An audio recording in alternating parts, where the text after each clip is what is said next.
This is Zachary Fruehling, co-host of To The Journey. At Trek FM, we strive to maintain the highest possible audio quality for your listening enjoyment. Due to technical difficulties that occurred during this recording of To The Journey, the audio quality for this episode may be less than you are used to. Nevertheless, we had a great conversation during the episode, and we hope you enjoy the show. This episode of To The Journey is brought to you by Audible.com, offering more than 150,000 titles for your desktop or mobile device. To get a free audiobook of your choice, visit audibletrial.com/trekfm. And also by Enterprise in Space. Find out how you can help science and education and become a virtual crew member aboard the NSS Enterprise Orbiter. Visit enterpriseinspace.org for more details. This is Tim Russ, Lieutenant Commander Tuvok on Star Trek Voyager, and you're listening to Trek FM.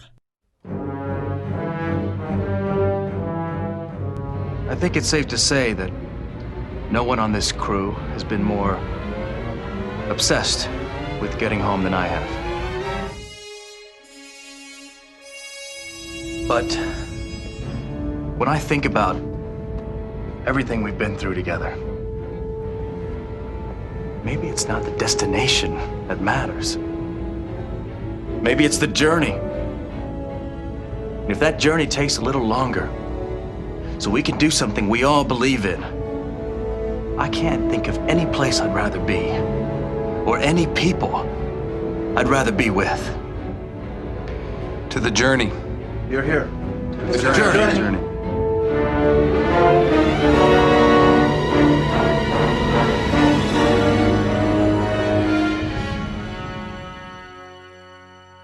Hello, everybody at home, and welcome. This is To The Journey.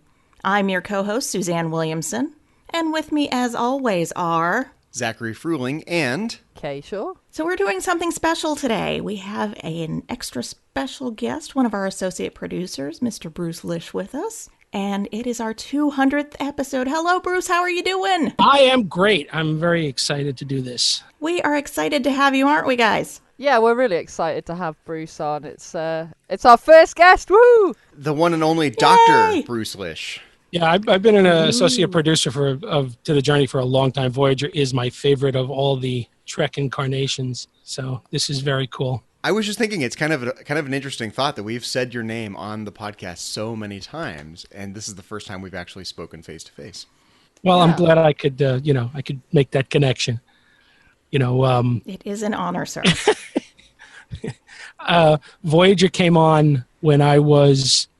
I'm a dentist, a dental and oral surgeon, and Voyager came on when I was in my residency. So there were a lot of all-nighters, and there were a lot of late hours in the hospital, and UPN was a brand new network. And the TV in our call room, which was about the size of a milk crate, got very few channels. And the fact that I could get the new channel and Voyager was on was great. So that was my main Star Trek as a young adult. And I, after having watched all of them multiple times, I still keep going back to Voyager as my favorite. I just love the characters. I love so much about it. So I'm proud to be an associate producer of this podcast.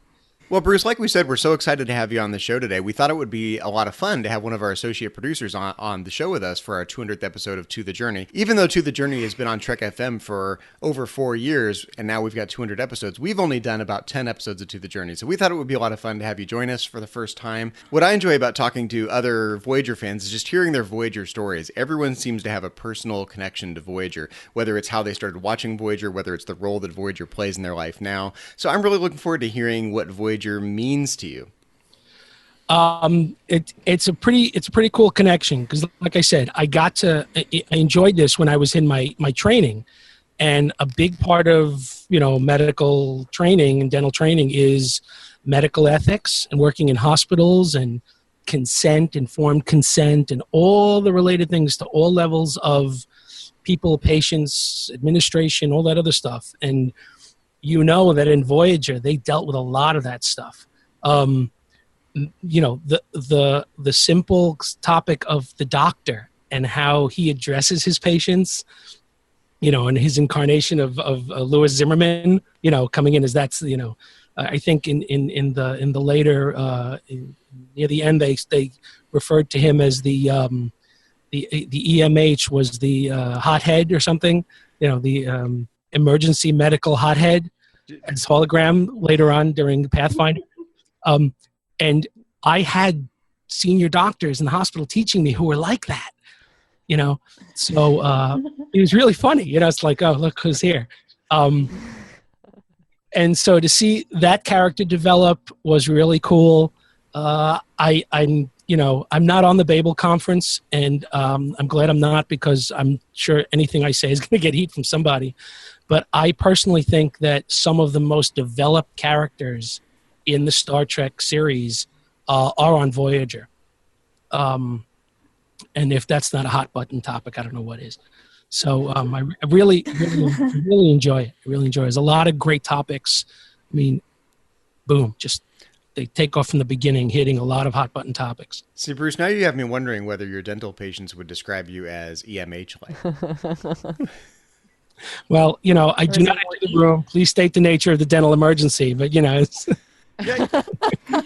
You'd think at a certain point they would have recruited you to help out with Voyager, maybe like help Neelix's teeth get straightened or something. Listen, I looked into this. The only mention of dental problems on all of Star Trek is, I think, when T'Pol has a cavity on like her fourth or fifth molar or something, and and the doctor has to zap it with a little laser. But that's it. There was no other mention anywhere ever.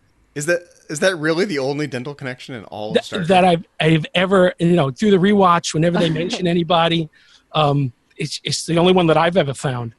That is so odd. I love the idea of somebody going through and looking for dental problems being mentioned in Star Trek. That's brilliant. I like that. I didn't make it. It wasn't an active thing where I was searching. It just, that I come across like, oh, look at that.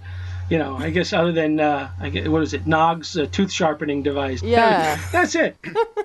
Maybe it's part of the sonic shower. It could be like a sonic care accessory for the sonic shower. That's right. That's the new thing, is dental care, in the 24th and 25th centuries. Yeah, I want to know now, does the sonic shower do teeth as well? Inquiring minds I guess need if you to open know. your mouth.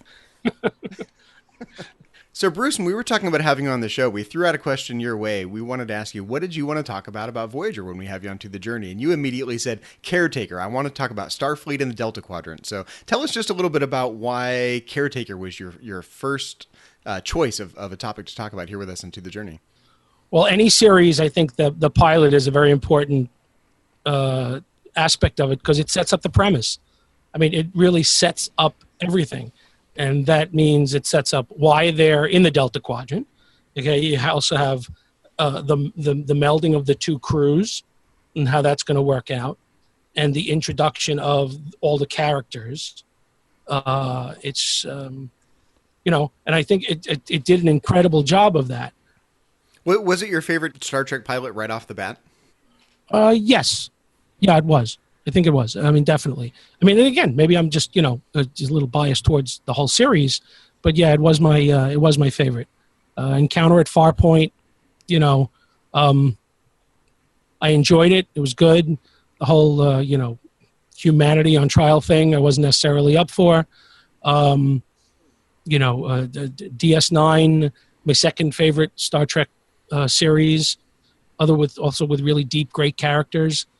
The pilot was good, and I mean, the Cage is just at this point a piece of history. In more than one way. I mean, it's got a lot of issues in it and a lot of aspects to it which are really, really groundbreaking, as most Trek is. So I still just like Caretaker the most. It sets up the whole premise, and it sets up Catherine Janeway's conflict. It sets up her major conflict. When she makes that decision, boom, that's the series, and that's the undertone of the whole series. They keep coming back to that through the very end, through Endgame. She keeps coming back to that conflict. How about you guys, Suzanne and Casey? For me, Caretaker didn't really resonate with me right off the bat. I had to rediscover Voyager years later. I know it's like You're insane, Zachary. Insane. I know I just dropped a bomb here on To the Journey, but Fired. No, actually, my favorite right You're off the on bat. probation. I'm getting sent to. I'm going to be Tom Paris's cellmate. Go back to New Zealand. Back to New Zealand you go. I was just saying that for me, I had to kind of learn to appreciate Caretaker and kind of Voyager in general. I rediscovered it later. For me, my favorite pilot right off the bat was Emissary for Deep Space Nine. And then, like I said, I rediscovered Voyager years later, and Voyager quickly, at that point later in life, became my favorite Star Trek series. But I don't know what it was about Caretaker in particular that didn't resonate with me right off the bat. I was so excited to see a new Star Trek series and with the launch of UPN. I vividly remember sitting down at my grandparents' house watching the pilot episode and being kind of enthralled by it, but then it something just like didn't resonate with me. Like I didn't really resonate with the Kazon. The banjo player thing, I don't think I understood it well enough as a teenager. So yeah, and Suzanne's going, wait a minute, you didn't like the banjo player? I do now. I just didn't like it then. I was always confused why they kept the whole farm persona so far into Caretaker. It seems they would have dropped that, and I made the alien the shape that he really is sooner. They were gone. They were off the array. They had to come back. They came back. Why was it still a farm? I think you could have saved a little energy there. He liked being a banjo player. He didn't want to go back to his gelatinous, blobby self. At the time, I think I thought it was too similar to Encounter at Farpoint, with here's another shape-shifting alien causing trouble, and it just, the distinction between what was going on with Q and even what we saw in Emissary and Deep Space Nine with the Prophets. It was like, oh, here's another version of this. It seemed a bit repetitive at the time. Now, of course, I've come to appreciate the banjo player. But well, I think they're all of them are similar in terms of they're setting up there's an initial conflict, there's an initial premise, and it's next gen is humanity on trial for its what it does and its ability to reach out into this new frontier. Emissary is to think outside of the everyday and think into the not the religious, the supernatural, I guess, or whatever. Given it's the only real Star Trek with religion in it, which is a very, very big point. And Voyager sets up the thing with Captain Janeway and the decision, so they all have their you're right, Zach, they all have their initial aliens giving them their decision to make and then living with that decision going forward.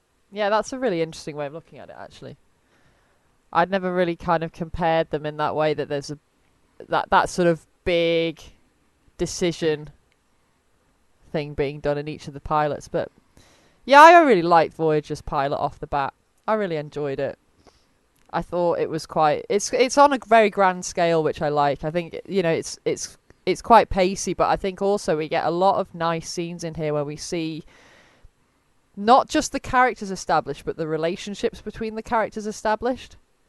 And there's so much of that, and you almost wonder how they managed to fit it all in, because we see the relationship between Chakotay and B'Elanna established that we were talking about last week on the show. We see, the Tom and Chakotay past history relationships established there. We get Janeway's relationship with Tuvok. We get to see sort of Janeway and Tom and their initial setting off of the relationship there. Harry and Tom's relationship sort of setting off with the whole Quark thing, which I really like. Hey, Starfleet, you're forgetting about B'Elanna. You're forgetting about B'Elanna and Harry. Yeah, you're correct. They set up so many relationships with the different, and they could have done so many more different, because as the series goes on, there are other relationships that come in. Seska and Chakotay, and even in the beginning with the next episode with Carrie and B'Elanna, all these different interactions they've created in this pilot are really great. It sets up the premise very well. It leaves you at the end of it when she's like, and I love the way Kate Mulgrew plays the end of all of these episodes, where she's like very emotional and almost teary-eyed with, let's head home if we can. We'll do it. We'll find some way. It's all very emotional. It's just, it sets up, you want to tune in next week. And with a show like this, where they're not necessarily bottle shows where it comes and it's finished, you want to see what's going to happen to this crew next week. Oh, definitely. And it also shows us not the beginning of Neelix and Kes, but it sets up Neelix and Kes and their little romance thing. But it also gives us that first little glimpse of Janeway Chakotay. I was looking at that. I was waiting to see how long it came before that came up. It's I usually will never about disappoint. 5-10 minutes. Yeah, all of 8 minutes there, Suzanne. That's pretty good. Hey, that's a record for me. That's pretty good. Yeah. I always thought that after they were stranded together on the planet, I always thought the writers would bring that back, like let us think it's going away very slowly, and then an episode all of a sudden bring it back. But they never did. They never did. That's what fanfic was for. That was exactly, yeah. So can you guys imagine that episode having taken place with the original Captain Janeway Genevieve Bujold? No. Not a chance. Come on, where's your imagination, guys? She was too stiff. Way too stiff. Mulgrew owned that role. Oh, from yeah. The beginning. From the beginning. At the end of Caretaker, where she is it the end of Caretaker or the beginning of Parallax, where she's wandering around the ship, and she says, the usual, the captain has to have some distance from the crew, but I don't think I have that luxury. Yeah, it's That's Parallax. a great monologue. It really is, and it sets and it really puts her in a great light, and it just makes her that she's truly she's my favorite captain. She really is. I do really enjoy seeing the scenes with Genevieve Bujold playing Janeway. There's a couple of them available on YouTube. You can find them. And it's like this weird alternate reality version of Voyager. And as much as I love Voyager, I really do enjoy the mental exercise of what would have happened if that captain had continued. It's like running across scenes of Eric Stoltz in Back to the Future. It's just weird alternate universe kind of stuff. It's like, whoa, that's no. That shouldn't happen. Something is wrong here. How has this cosplayer wandered onto our set? But I think what you were saying, Bruce, about how we establish the characters I feel like more than any of the other pilots at the end of Caretaker, I feel like I know who these characters are. Yeah. More than I do in any of the other shows. I think if you look at Encounter at Farpoint, if you look at Emissary, yes, we get some strong impressions of some of the characters, but not all the characters in the way that we do in Caretaker. Yeah, I don't know. It's yes, so always to some degree the actors, and I think it's the writing and what they give those characters to do in a short amount of time that really establish them. And again, listen, remember, maybe it's the discussion that, Encounter at Farpoint, there was this new concept of Star Trek back on TV. The first season, everyone says, the show really didn't know where it was. It had to find itself. So maybe those strength of character didn't exist. Now we're moving all the way. These writers have had plenty of time to, have Trek on TV and understand the dynamics of it and all that other stuff again. And maybe that's why this is, those characters were established so much, in my opinion, so much, faster than the other pilots. And in a way, the tight connections that you see between the cast members and the web of relationships that you've described between the different characters on Voyager kind of did the premise of the show a disservice, because that chemistry is what allowed them to move beyond the Starfleet Maquis tension so quickly. And I think all of us would like to have seen a little more of that. It was part of the premise of the show, and they very quickly moved beyond it. After just a few episodes, it's hard to identify there ever was any tension between Starfleet and Maquis. And I think the tapestry of relationships they built and the sheer chemistry of the actors involved made that a natural direction to go. Yeah, that whole conflict, they could have spent more time. It kept coming up in little tiny backstories and B plots and all that other stuff about the Maquis, and I mean, even down to the end when they started getting letters from home, there were even they hunted down all the Maquis and killed them, so it was mentioned, but I don't think there was any real, like you say, is that conflict. Direct, they kind of adapted pretty well, which is probably unrealistic. But again, this is fantasy television, But they could have explored that. They could have gone on a lot longer with that. Oh, definitely. There seemed to have been more of a conflict when Tuvok his brain was messed with by that Vedic through the subspace letter from his son. That seemed more of a conflict than anything else, and that was so late in the show. Yeah, that was true. And I guess the other one would be when they found Tuvok's computer program, that the training program. Yes. That is one of my I love favorite that. episodes of Voyager ever. I love that. Worst case scenario? Yeah, worst case scenario. When Seska messed with it and made it awesome. Yeah. The long arm of Seska. Yeah, Seska's got a career in like video game level design. Yeah. She loves to mod those holo programs. So whose holo program would you rather buy? Seska's or Tom Paris's? Oh, I'd be I Captain Proton in a heartbeat. I would definitely hang out in Sandrine's. Yeah, definitely.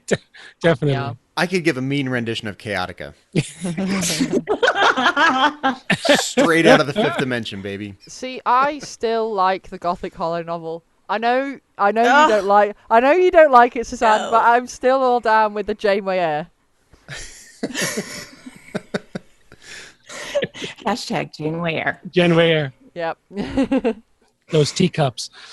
Yeah. Following you around the ship.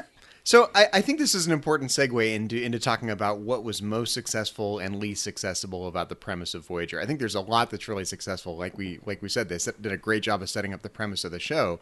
But where did they miss the mark? And I think one of the areas that you could plausibly say they missed the mark was veering almost immediately away from the premise of the show, which is the tension between these two crews. Yeah, it did become to some degree Gilligan's Island in space. You know, like the first couple of episodes is like, oh, we found a way home. Nope, that's not going to work. We found a way off the island. Nope, it's not going to work. Neelix and Mr. Vulcan. Exactly. And it's great science fiction, but it like you said, it got away from the original premise. You know, the thing they did do about good that I think that they kept towards the original premise was in the Maquis tension, in people like Seska and some others who resented Captain Janeway for making that decision, that kept conflict going. In fact, that's just one of the main things of the whole Seska conflict is, you know, she was trying to do something so she can get power and get home and get Voyager to get home. So I think that has a lot to do with it. So I think they did okay with that, but yeah, they probably could have a lot more Maquis Starfleet conflict going forward, and you know, maybe a little lighter on the the we found this week's way to get home in the early parts of the series. But you know, as a sci-fi fan, all the ways they came up with to get home, you know, a 20-year-old, was it a 40-year-old Romulan, you know. Yeah, do you have a favorite? I like the micro wormhole myself. The micro wormhole was cool when the probe, Yeah. where it's stuck, Captain. The probe is just stuck. Yeah. That was pretty creative. You know.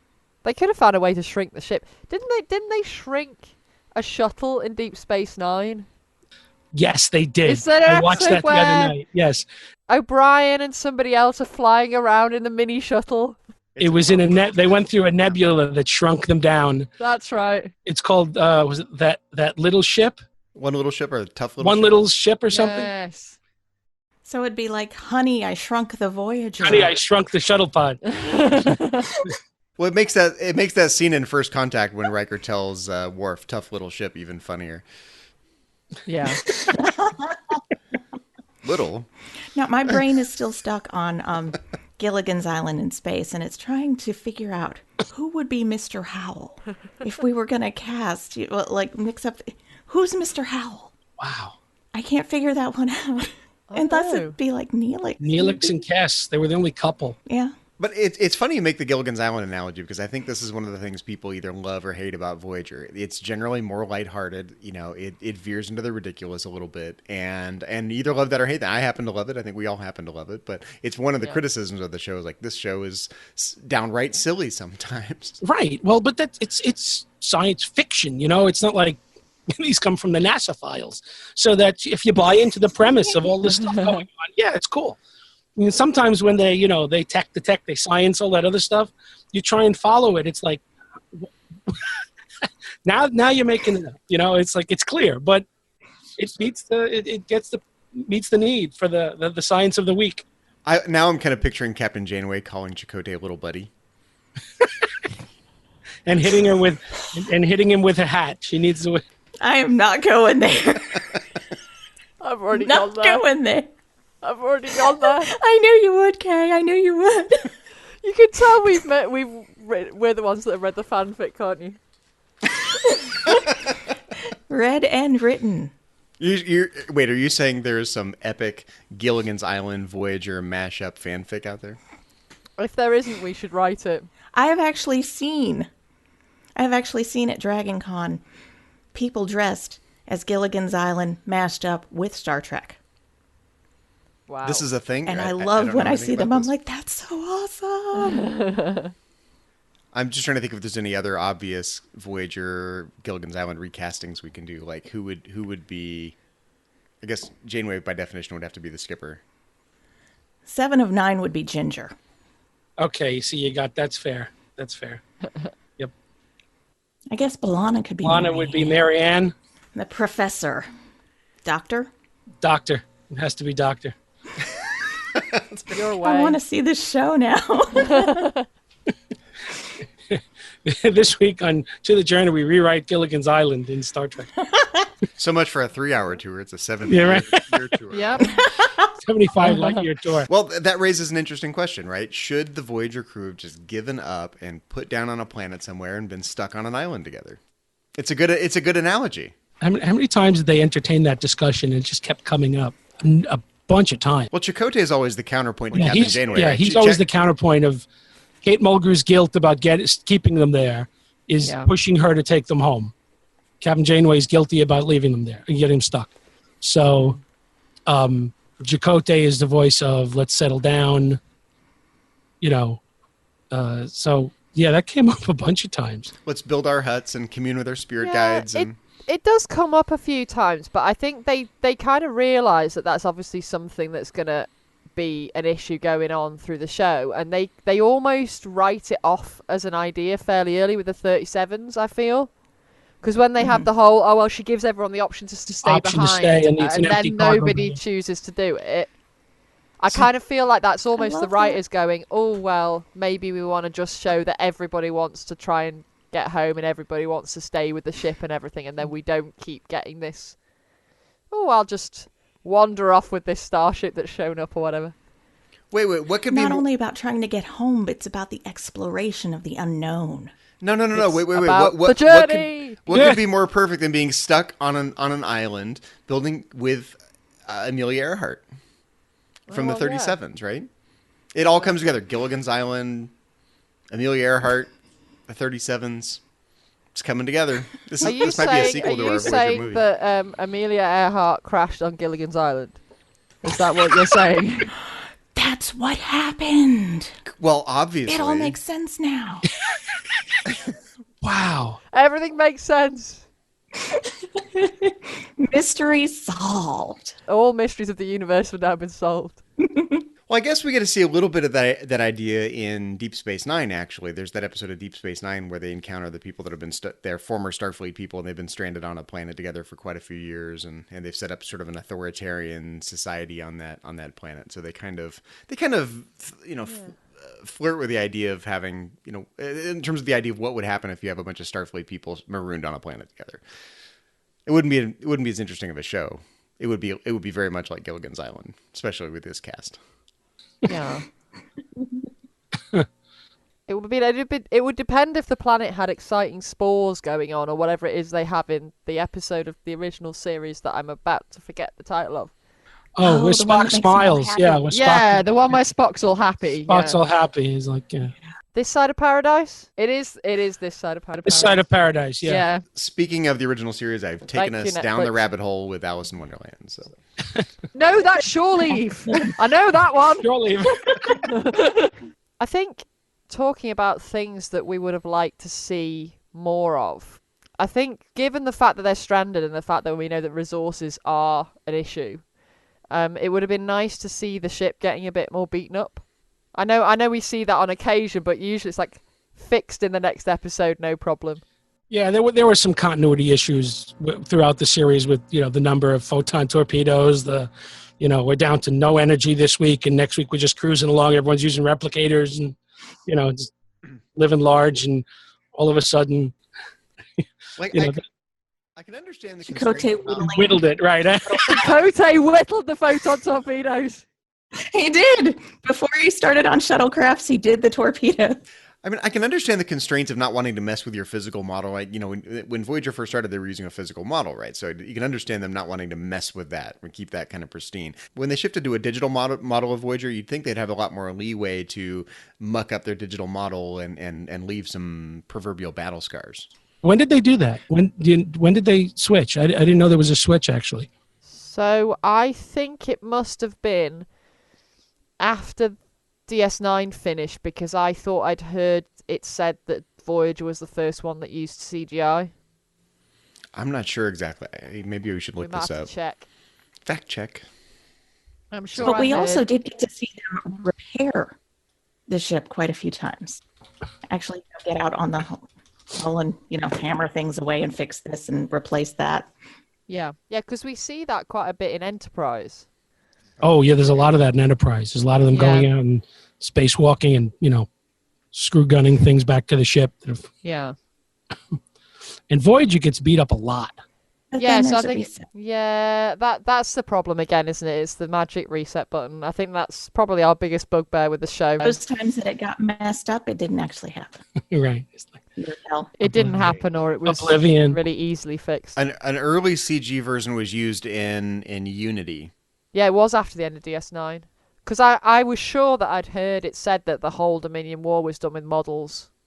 Like the Voyager. I was totally unaware that they were still using models. I thought that was all CGI. That's pretty cool. Yeah, the whole of that, all those big battles at the end of the Dominion War were all done with models, which was just incredible. So if the ship, they spent a lot of time repairing it. It's kind of like between weeks, when we weren't around to see it. They were repairing it. So in between every week, they're repairing the ship. Yeah. Is there some direct relationship between not wanting to damage the studio model and the Voyager reset button? Is this part of the reason for the Voyager reset button?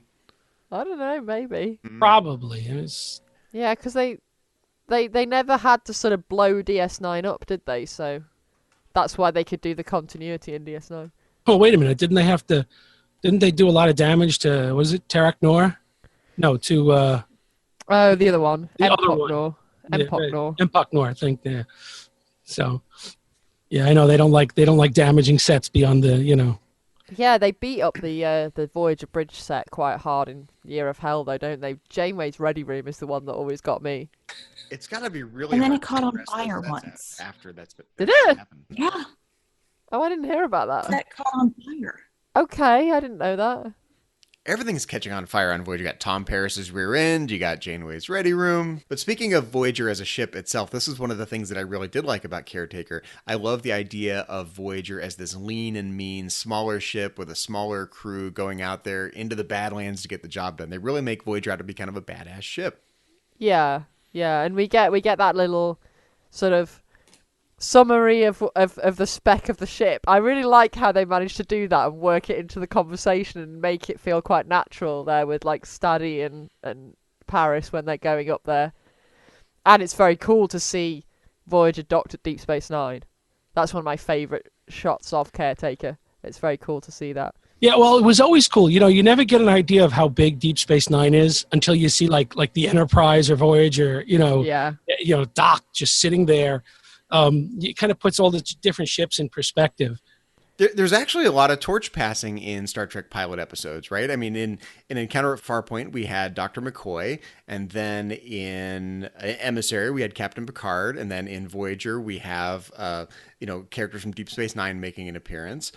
Yep. In Enterprise, we had Zephram Cochrane make an appearance. So it makes me wonder with Star Trek Discovery, who's going to make an appearance from previous Star Trek series in the pilot of Discovery. That's tough. Jeffrey Combs. Yeah. As somebody. Captain Janeway. He's everywhere. Oh, wait, no, this takes place. Wait. Doesn't Discovery take place after the original series and before Next Gen? No, it's in the Cage era. So it's like about 10 years prior to the original series. Oh, prior to the original series. Okay, yeah. Well, then no one's around. Well, I don't know. It could be Sarek, because they've already said they're going to have Sarek. They've already cast him, haven't they? All right, so... Yeah.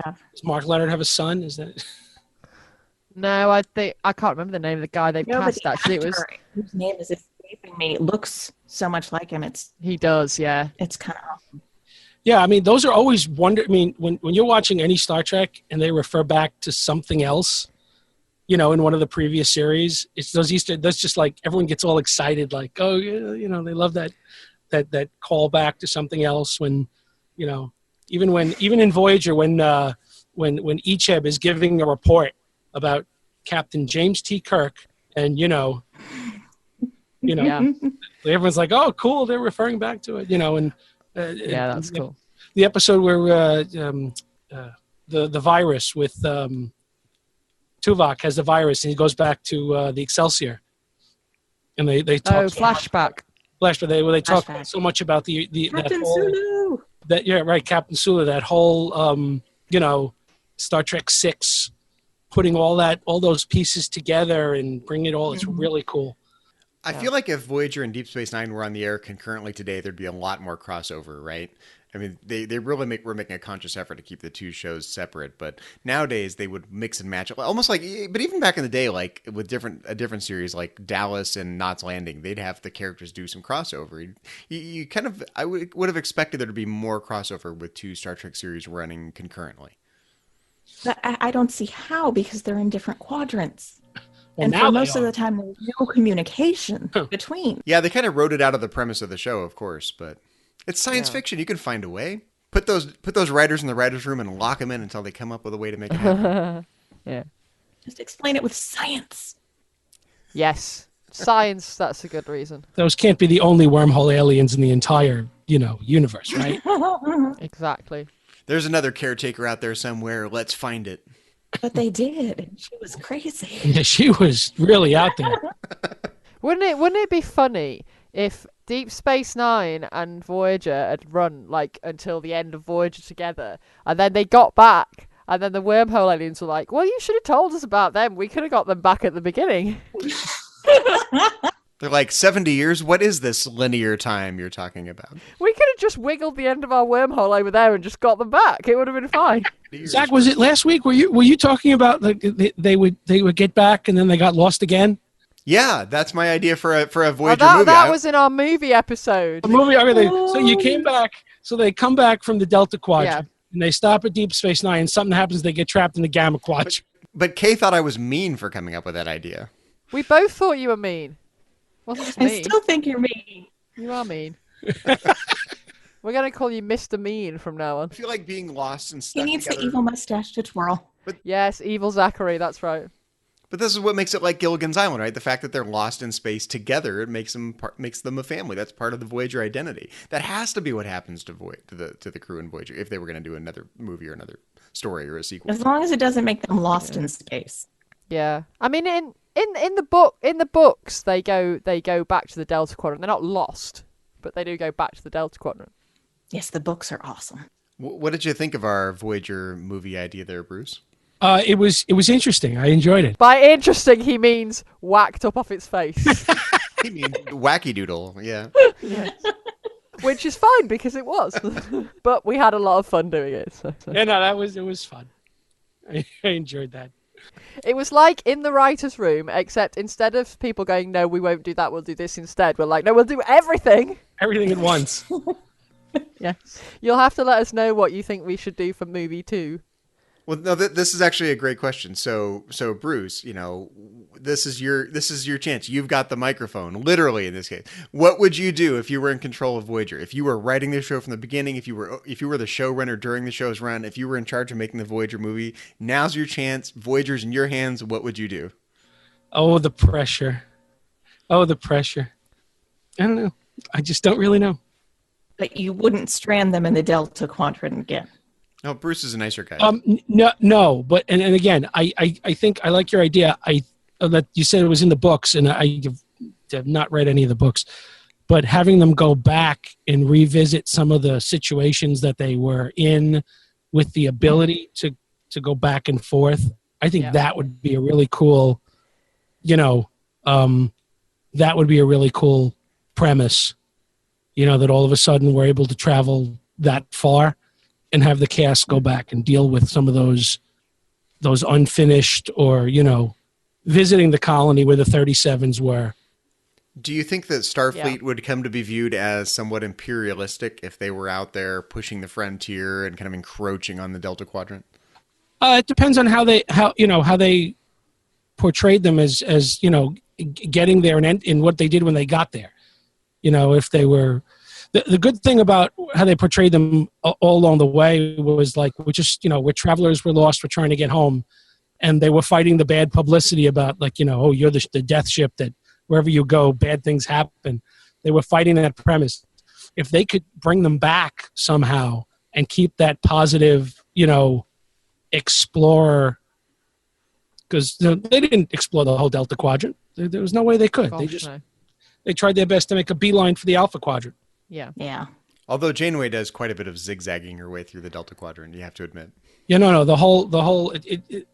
One of the funniest running, I guess you call it a running gag, is how in the beginning of her character, she just hates time paradoxes. She can't stand them, yet spends the entire series breaking the time rules, traveling every which way. And then they make her, as in the solution to the entire program, is she breaks the rules of time, says, oh, the hell with it, and just does it. Yeah. Never let getting home faster get in the way of science. That's the rule, isn't it? Yeah. And on the run from the time cops permanently. Constantly. Yeah. So who'd you guys think was the best villain in the series in Voyager that they came across? Seska. Always Seska. Seska was awesome. She was just so evil, and I hated her, but I loved her at the same time. I have a hard time answering that question because I really don't. Villains in Star Trek aren't really my thing. So many of my favorite Star Trek stories don't involve villains. So I have a hard time answering this one. If you look at the different aliens they came across, that would be, villains. The Kazon are not my favorite at all. What's the dude who liked playing classical music in Captain Janeway's Ready Room? Kashyyyk. Yeah. That's who I was going to say. That's probably my favorite, yeah. Yeah. I think he's the most interesting villain that they meet. He's an intriguing character, definitely. He's nuanced, and believably nuanced, yeah. I like him only because it gave Catherine Janeway a chance to manipulate somebody for her own pleasure, Yes. She just used him and gotcha, I had fun, and that's it. So that was definitely a cool villain. I think my favorite villain were the Krenim. Yeah. The guy in the time ship. Anorak. Yeah, Anorak. Just pure selfishness. Captain Ahab himself. Or for that 70s show fans, Red. Red. Yeah. The one with the guy from that 70s show. Yeah. Yeah. I mean, Janeway should have learnt from Year of Hell, but of course she didn't because none of them remembered it. But if she'd remembered it, maybe she wouldn't have done what she did in Endgame. But they are cool villains. How cool is it to have all of time as your weapon to be able to bring things into existence or remove things from existence altogether at your disposal? Yeah. That's an amazingly cool concept for a villain. Yeah, I mean, cool. the great scene where he's sitting there at the dinner table saying, here, drink this. It's the only one in existence, and I'm going to waste it now. Yeah. Total lack of regard for anything. So absolutely. You think Chakotay snuck away with a couple archaeological artifacts from cultures that never existed from that ship? He did. Definitely. I tried, but he's like stuffing them down his trousers. With the reset button, he didn't get to keep them. Yeah, he didn't get to keep the souvenirs. Yeah, in fact, they never got back, did they? They were still on the time ship at the end when she crashed. Yeah. Time's up. I was stuck on the time ship and I didn't even get to keep the lousy T-shirt. Although those were good outfits, let's face it. Yes. Tom and Chakotay's outfits on the time ship. Come on. Very nice. Very nice costume. Very nice. Very nice. That worked for me anyway. Almost as good as the Maquis leather. Almost. That was some nice clothing. The Maquis leather. It was like, Renaissance Festival taken to the 20 points. Really all leather laced up. Very, very nice. Very nice. Oh, yeah. Suzanne's in a happy place. Chakotay in leather. Yay. He looks good in the leather, yeah. We've said this before, but I think B'Elanna looks good in the leathers as well. She rocks those looks very leathers good. too, yeah. Yeah. A little sort of corset thing she's got. Tuvok, not so much. No, but then he had some like really weird blue jumper that I don't really know what was going on with that. A sweater, you probably say, don't you? I don't know. Sweater, yes, that would be sweater. Yeah, jumper. I prefer jumper. Jumper. Pullover. Nice little cardigan. Oh, Tuvok strikes me as a cardigan wearer. I don't know. He's got his loungewear game on point. Yeah, he does. When he's relaxing and meditating, true. he definitely looks... That purple stripy house coat or whatever it is he's got. His smoking jacket. The Vulcan version of a smoking jacket. He took a page straight out of Hugh Hefner's playbook. Yes. Tuvok at the Playboy Club. Yeah. Pon Farr night at the Playboy Mansion.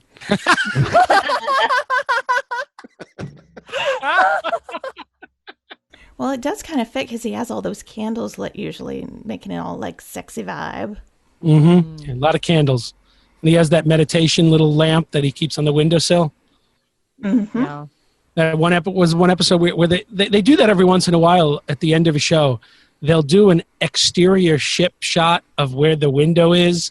And they'll show the little... Like the little window, and they pull way back. So you see Yeah. And didn't they do that the end of Fury when he lit the candle for Cass? Yes, he lit the candle. Yeah. He put it on the windowsill, and then they pulled back off of his window. Yeah. Get an idea of where everyone lives in the ship. I still want to know, are Chakotay's quarters right next to Janeway? This conversation has been had so many times on fanfic boards. It's not even funny. I know. He's not. He's downstairs. But you don't know for surely. sure. You mean no one has put a layout of the ship together? There is, but I don't think it tells you where specific people's everyone's quarters are. First officer's quarters, and Getting back to this Pon Farr night at the Playboy Mansion for a moment. Do you think rather than having like strip poker night, it'd be like strip Calto night? Is that what Vulcans do? tonight's special is plomic soup, and Do you think, as well, when they're playing Calto on Playboy Mansion night, they have to try and make the Calto into a little Playboy bunny? With the ears. with the ears. Yeah. I feel like that's something Harry Kim would do to mock Tuvok. Like he'd take the Calto game and make clever, cute little bunny shapes with it. Yeah, that sounds like something that would Tom happen. definitely did it. It's Harry that always plays Calto with Tuvok, though, isn't it? And tries to beat him. Yes, but it's Tom who always mocks. That is everyone. Everyone. And then Neelix would show up and sort of Wait, bring a weird vibe. Neelix likes his loungewear too. You know that Tuvok and Neelix are like bosom buddies in their loungewear. The triangular wear, the different. Mm-hmm. Yeah. Wow, that's a mental image. Ew. It's like Oh, Tuvok and Neelix walking down the hall in their loungewear on the way to the holodeck. Yeah. They get there. Neelix is behind the bar making Leola root cocktails. Bar rat. You know he'd try and make a Leola root cocktail. They got Staying Alive playing as they're walking down the corridor in their loungewear. Oh, by the way, I used to welcome a woman I to work with bang. What's that other scene? I think it's from Saturday Night Fever 2 where they're dancing, they're spinning around. It's like more than a Vulcan to me. more than a Vulcan to me. Harry gets some love as well. We haven't really talked about Harry very much yet. No, we talk bad about Harry usually. Yeah, we normally talk about him playing his clarinet mournfully. He really is the punching bag for the entire series. It's a shame because he's such a good character. He's so enthusiastic to have his first posting on a starship, and he's Mr. Starfleet. It's a shame that he's the punching bag because he is one of my favorite characters. He is, and he Yeah. seems to handle it. I mean, it's probably part of the reset button, but he seems to handle all the stuff that he goes through and recover pretty well. Yeah.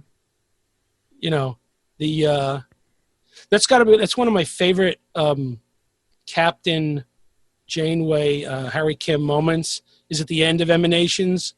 Because now this is like the 4th episode, and she's come down off of the captain being aloof from the crew, and she's really, really, really sweet to him and supportive of what he's gone through and encouraging him to, how to handle it. And it's really, really nice. Yeah. Yeah, that's a great relationship, those two. That's a very good relationship. Oh, yeah. And every time they test that relationship, it's good TV. It really is. I feel One of my favorite moments between them would be the end of Deadlock, where Harry's like contemplating, well, I'm not on my ship anymore, and I died, and just... Right, yeah, it's very... And then we get the quote. That weird quote. is part of the job. Weird is part of the job. I love that. She's like, suck it up. Weird is part of the job. You're going to go through worse. Well, speaking of characters who are criticized unfairly, do you think Captain Janeway as a character gets criticized unfairly for being a bit too maternal with her crew? No, because I think that may be almost expected by the viewing audience, because if they didn't make her that type of character, people wouldn't be able to accept her. I think just now, again, I'm not trying to sound, I don't want it to come off, like sexist at all, but being the first female captain and having a bunch of young crew members, B'Elanna and Harry and all these people who she's going to come off as the mother figure. And I think that's I think she can do that, as opposed to, like, say, Picard doesn't come off as the father figure to anyone but maybe Wesley, because he's so young. So I think the age that they portray has something to do with that, Zach. And I think it's something that really kind of dates the show to the 90s. I think that what you said is probably more true of the fact that the show is from the 90s than it would be true now. As over the decades, as say the feminist movement has gone from like first wave feminism into second wave feminism and now into third wave feminism, I feel like that shoving a female captain character into that mold was something that might have been necessary at the time to make Captain Janeway relatable to the general audience. But I think if they were doing it now, they would totally ditch that model altogether.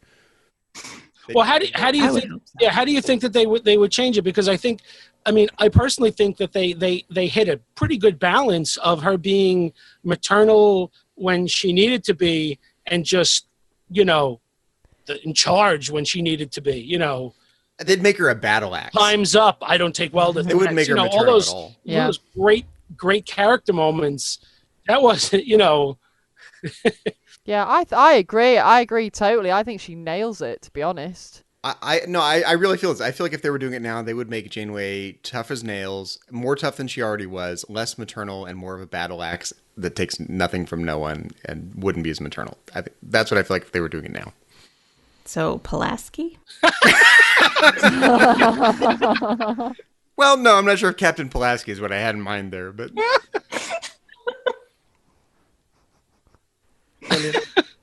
Who would it be? Is there a female character in Star Trek that typifies what I was getting at there? Nechayev? Maybe Nechayev, yeah. Nechayev. Maybe even Major Kira. Yeah, Kira's a bit different though, because Kira's a bit more of a wild card. Kira's a bit more like she's not got that same. She can be very disciplined, but she's got that streak of.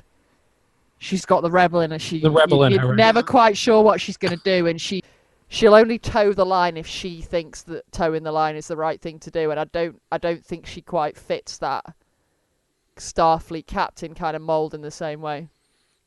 Maybe T'Pol. She doesn't take anything from anyone at the beginning of Enterprise. Yeah, but we know T'Pol's an awful captain. You saw what happened when they let T'Pol be captain. That deteriorated very quickly. It did, yeah. Hey, listen, you saw what happened when they made Spock captain of the Galileo 7, It's true, yeah. Quickly, too.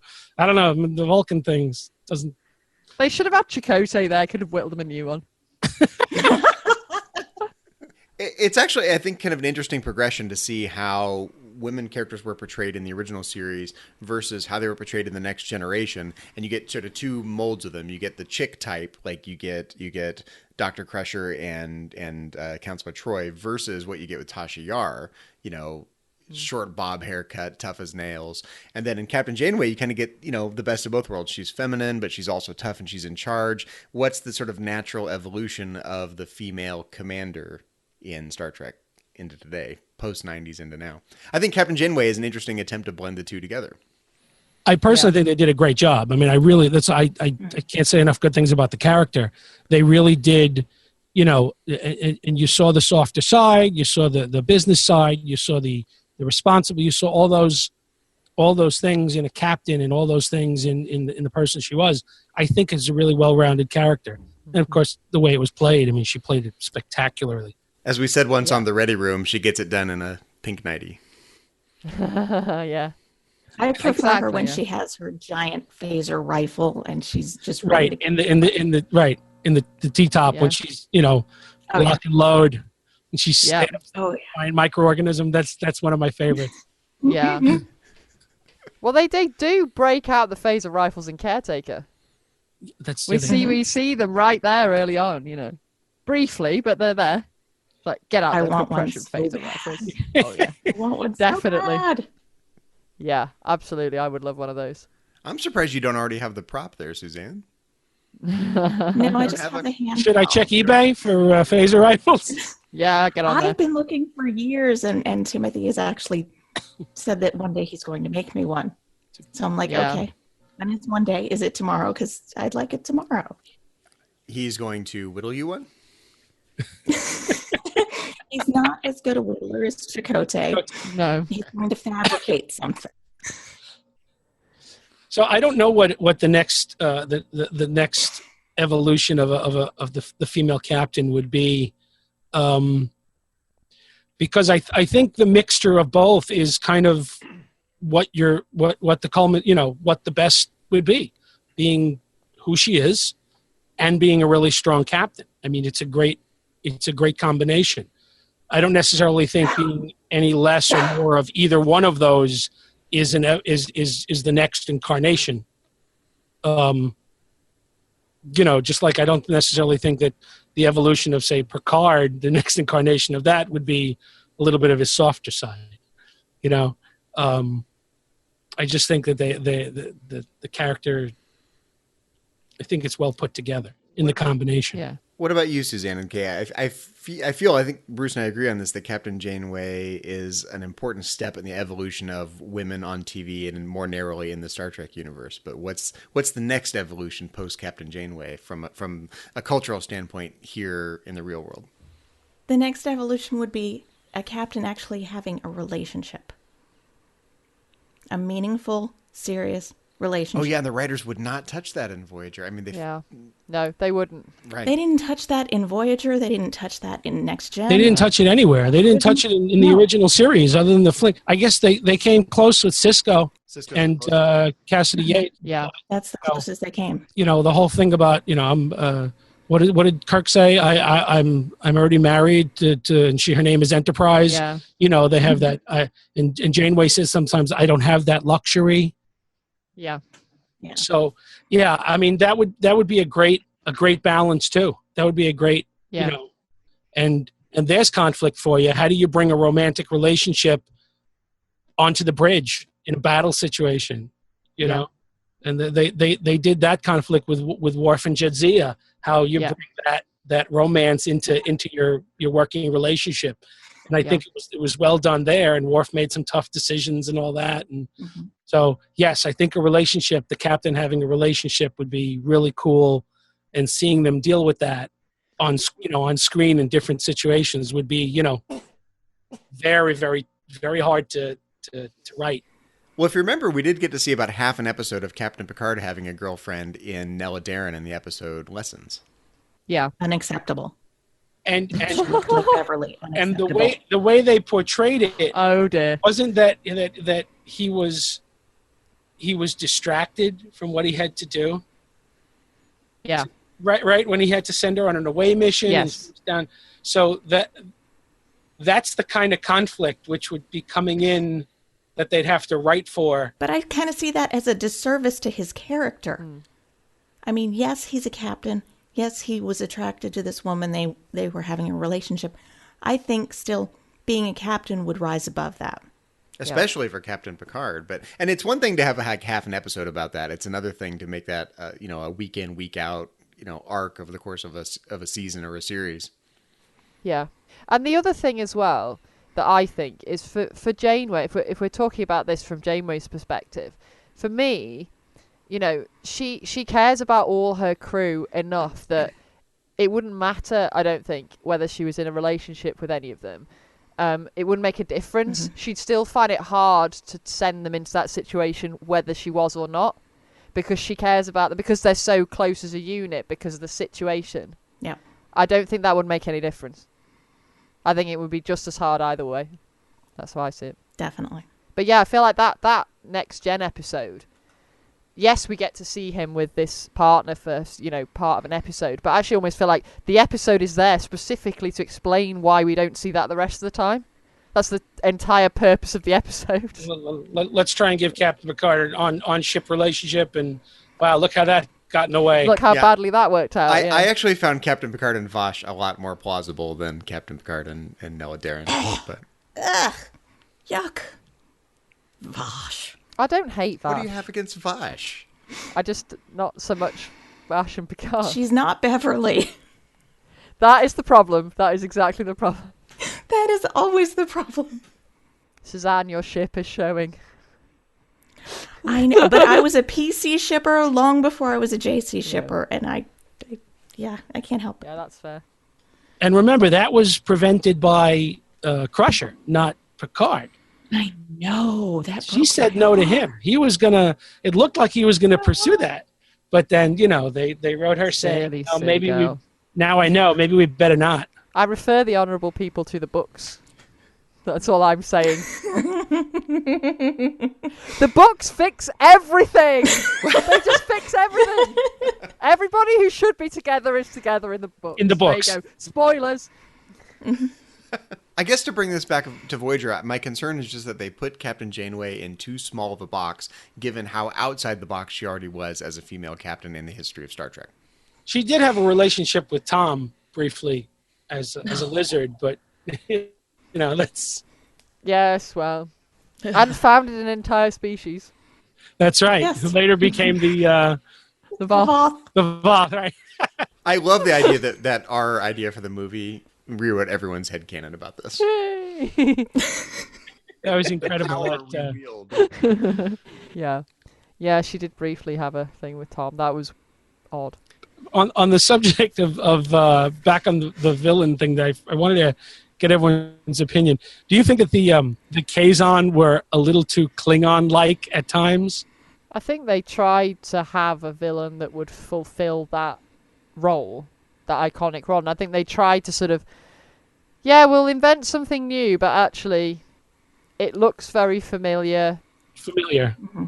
And I would go so far as to say that the Kazon are one of the direct causes of my not cluing into Voyager right off the bat. It just didn't. It was like it's just another. It's not the Romulans. It's not the Klingons, but they're similar enough to the Klingons. They're similar enough to the Romulans. Just another. Just different forehead ridges and funny hairdos, and that didn't. It wasn't different enough to really resonate with me. And really bad spray tans. Oh, yeah. And maybe that's not giving them fair due. I just don't, even to this day, the Kazon don't really resonate with me, so I tend not to gravitate towards the Kazon What episodes. is it Tony calls them? The cabbage heads. Cabbage heads, that's what Tony likes to call them. I don't think they developed them as a race very well. They started a little bit, but, they were like the aggressive Packlids. They just, nothing was their own, it was all just taken and acquired, and they were just cavemen with phasers. And they're remarkably easy to manipulate. Just give them a big old tank of water and you're good to go. Yeah. They tried to start setting some stuff up, didn't they? Considering we had them hanging around for a couple of seasons, I would have liked to have seen us see a bit more interesting background.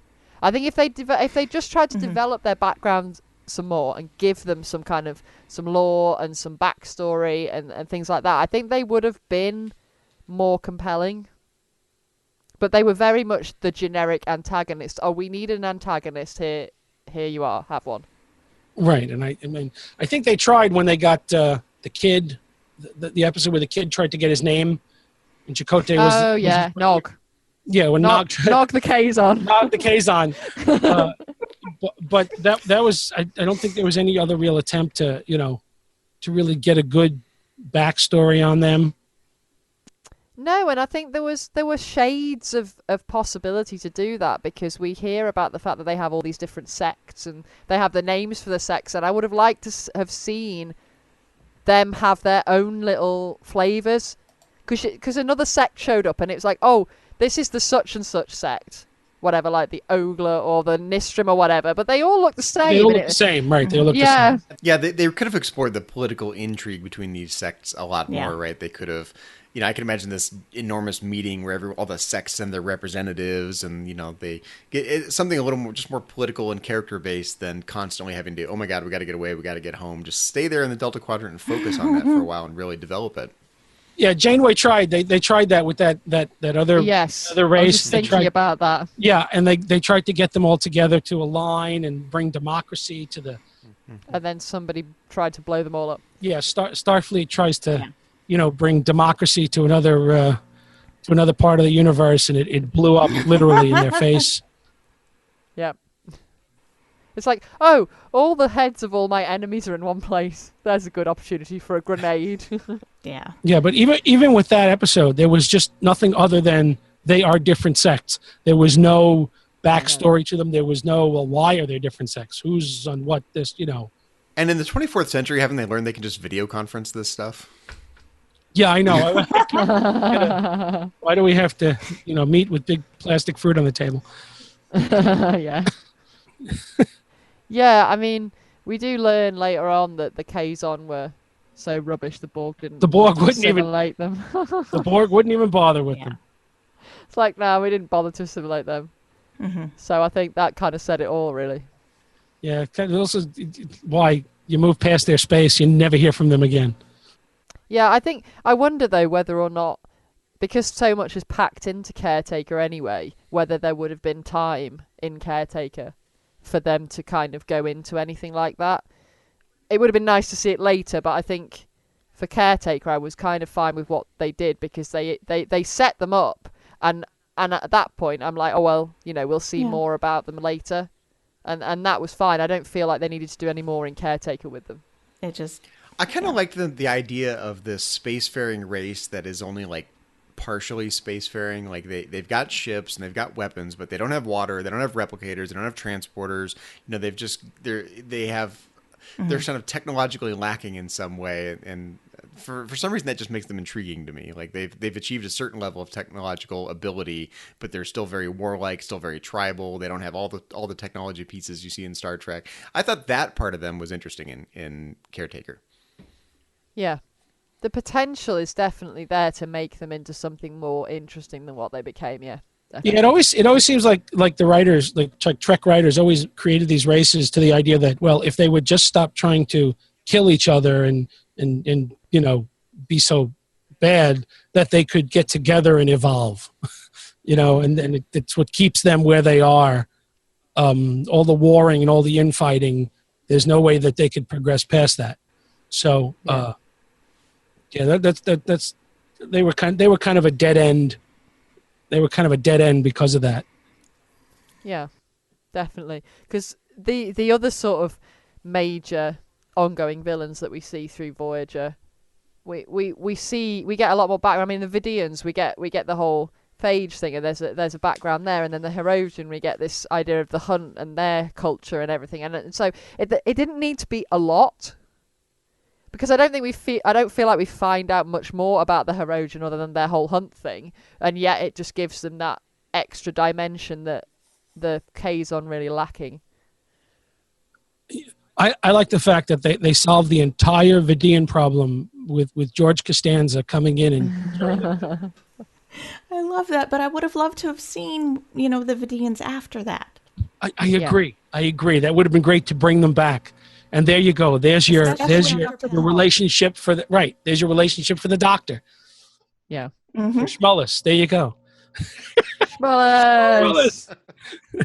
That would have been great. But they took care of the entire Vidian thing about the phage. Like, yeah, we helped them cure the phage. That was it. Yeah. Yeah, but they were another great villain. You know something, and I don't know how villain-like they were. In their initial encounter, they didn't seem... It's weird. They were kind of acting like they were just surviving. Yeah, just trying to survive. You know, that's how they were portrayed. And they were in the first. Then as they went on later on, they were much more aggressive.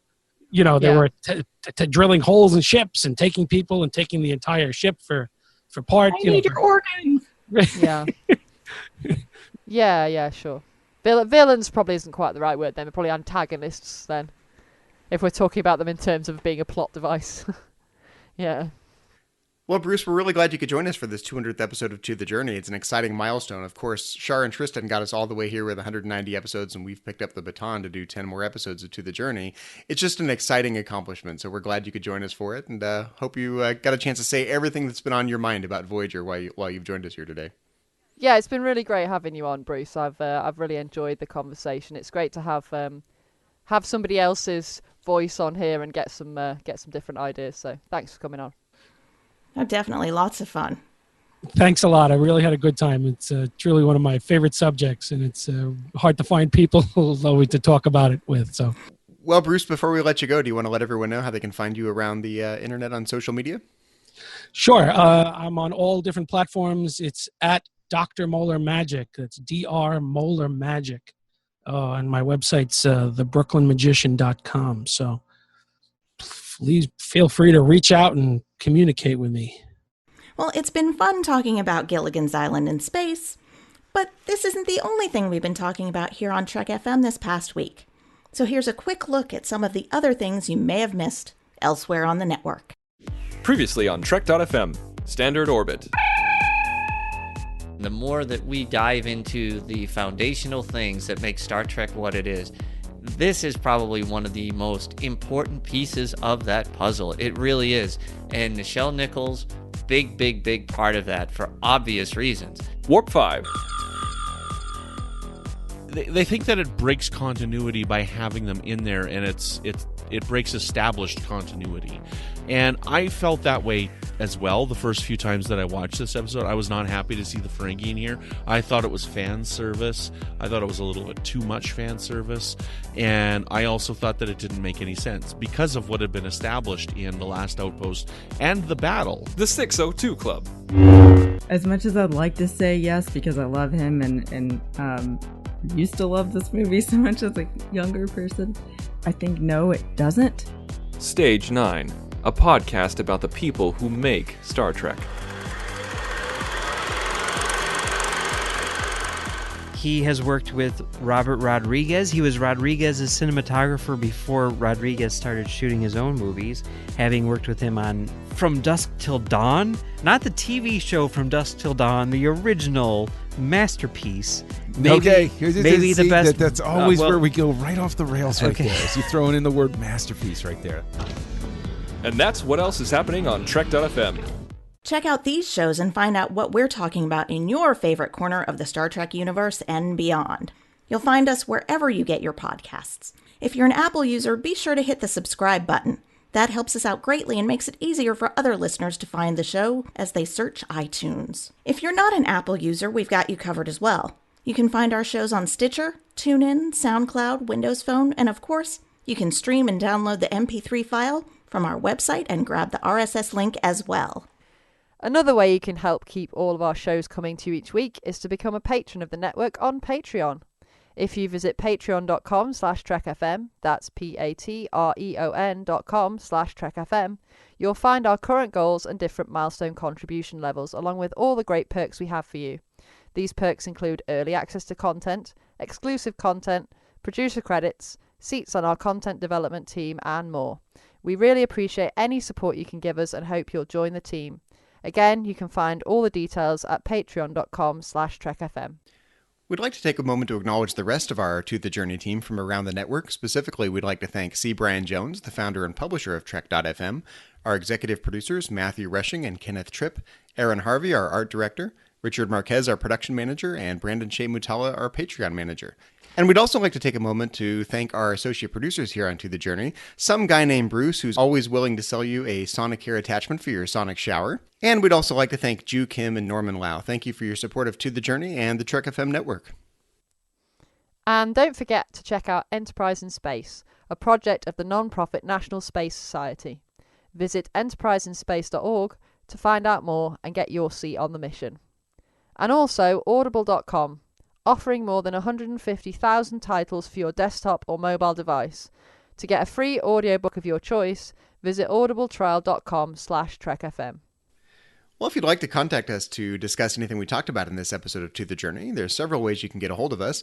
You can contact us via a form on Trek FM's website. Just go to trek.fm/contact. If you'd like to leave us a voicemail, you can look in the sidebar on our To The Journey show page on the Trek FM website, or go to speakpipe.com/trekfm. On Twitter, you can find us under the handle @TrekFM. On Facebook, we're just at facebook.com/TrekFM.